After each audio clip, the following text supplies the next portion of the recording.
سنت ہی میں ہماری نجات ہے دنیا میں، سنت ہی میں ہماری نجات ہے آخرت میں۔ رسول اکرم صلی اللہ علیہ وسلم کی ہر سنت دنیا اور آخرت دونوں کے لیے مفید ہے، بس اہتمام ہم نے کرنا ہے۔ میں اور آپ یہ نیت کر لیں کہ انشاءاللہ العزیز ہم صبح اٹھیں گے تو سنت کے مطابق۔ سنت کیا ہے؟ اٹھتے ہیں تو رسول اکرم صلی اللہ علیہ وسلم بس اوقات اٹھتے تو اپنی آنکھوں کو ایسے مل لیتے تھے، یہ سنت ہے۔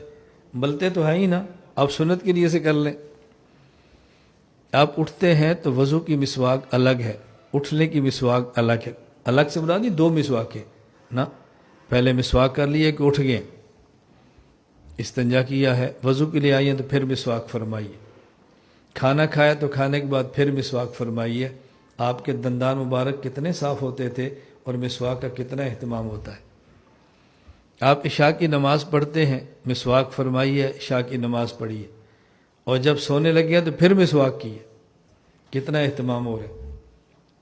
اگر ہم مسواک کا اہتمام کر لیں انشاءاللہ دانتوں کے متعلق تمام نہیں تو بہت ساری بیماریوں سے بچ جائیں گے انشاءاللہ۔ اس لیے نہیں کہ دانتوں کی حفاظت ہے، نہ، اس لیے کہ ہمارے نبی پاک کی سنت ہے، ہمارے رسول اکرم صلی اللہ علیہ وسلم کی سنت پر۔ اس لیے رسول اکرم صلی اللہ علیہ وسلم نے بعض کام فرمائے ہیں عبادت سمجھ کر، بعض کام فرمائے ہیں اپنی ضرورت سمجھ کر۔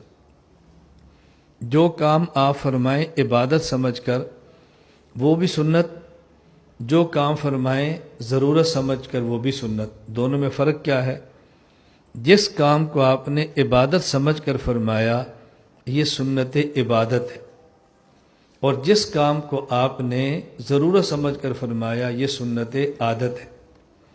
تو آپ کے معمولات دو قسم کے ہیں، نمبر ایک عادات عبادات اور نمبر دو عادات۔